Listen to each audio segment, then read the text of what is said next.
Halika guys, tinan mo muna to. Ito yung nangyari scratch, di ba? Kung makikita nyo.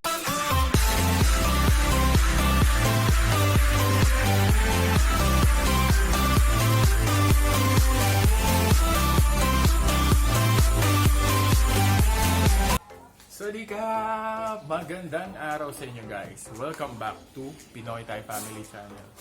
So yun guys, kumusta na kayo? Tagal-tagal ko hindi nakapag-vlog. So, nakikita niyo yung mukha ko mukhang masaya, pero actually, medyo, kung makikita niyo sa title ng vlog na to, is yung may nangyari kay Sunny, na which is para sa atin sa mga car owners dyan, which is alam ko, na-feel niyo yung nangyayari. Na sobrang sakit pag may nangyari sa sakyan niyo. So, bago yun, syempre, papakita ko sa inyo kung ano nangyari kay Sunny. So yan, tingnan nyo guys ha.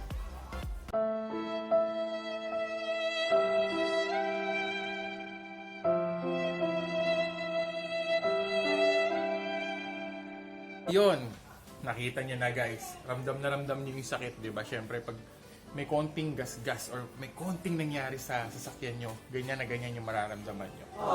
So, dahil sa nangyari na yan, medyo masakit sa pakiramdam. And then also, nung nakaraan din, nagkaroon ako ng kumuha ako ng bagong insurance para sa sasakyan. Kasi mag-1 year na si Sunny sa atin. Ayan. So, kumuha ako ng insurance. Bali, chinek nila yung insurance company yung sasakyan. Ni-review muna nila. Then nakita nga nila yung gas-gas na yon. Yung gas-gas na yun. So medyo naging ano sa kanila na bakit may gas-gas na. Kasi nga i-apply natin ng insurance. Pero anyway, yun. Dahil para ma-secure lagi si Sunny sa mga ganyang situation is ito gagawin natin. Okay? So ayan. Ayan guys. Umorder na ako ng ayan, sa Shopee. Shopee yan. Order tayo. So without further ado, buksan muna natin to at makikita nyo kung para saan to. Okay?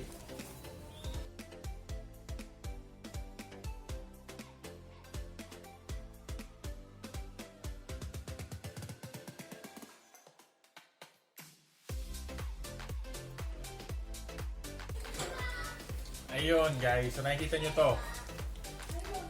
So kinuha ko ng scratch protector sa trunk si Sunny. Yan. So, without further ado, tara, kabit na natin to. Okay?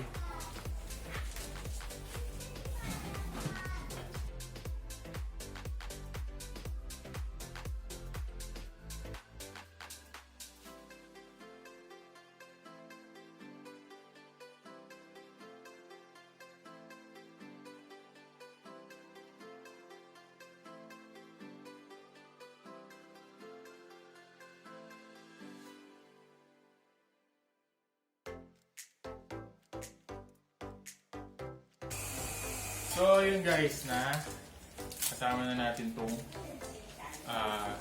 scratch protector na ano. So, saan natin siya ilalagay? Siyempre, dito. So, halika guys. Tinan mo muna to.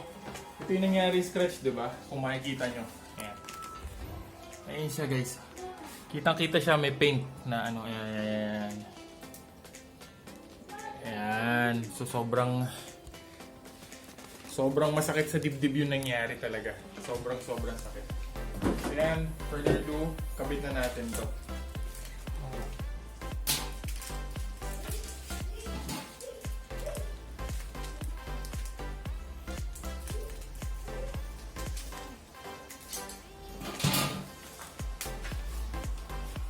bago natin siya ikabit, kailangan muna natin itong bano para maging totally dry siya.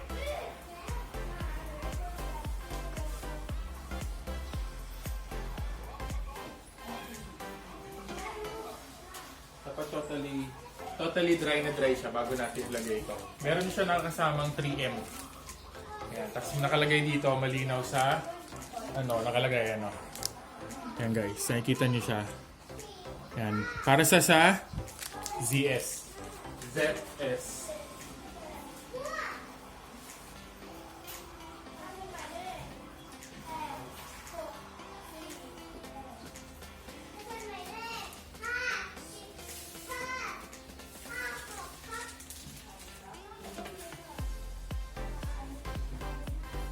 parang magiging ganyan siya.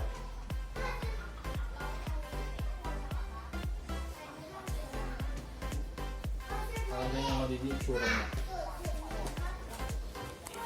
Yan, para maging ganyan yung itsura niya na guys. Yan.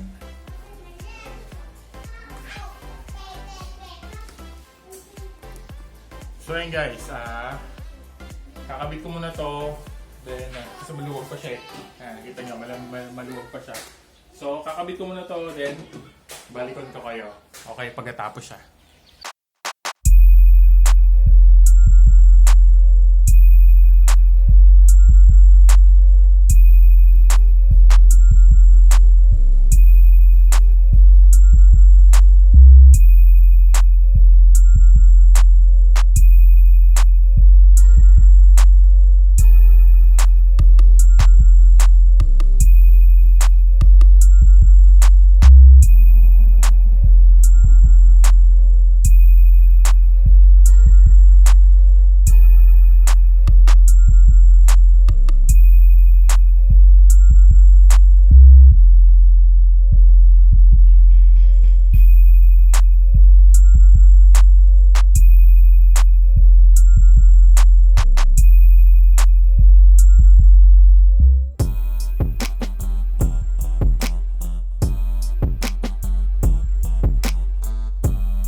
Tapos na.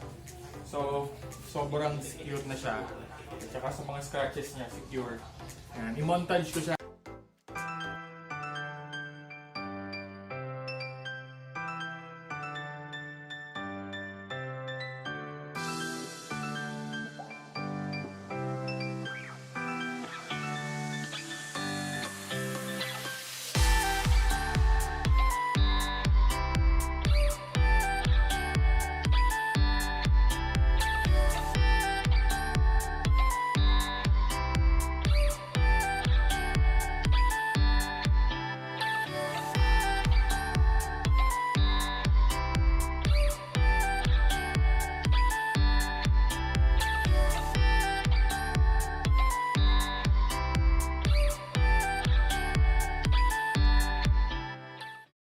So, ayun guys.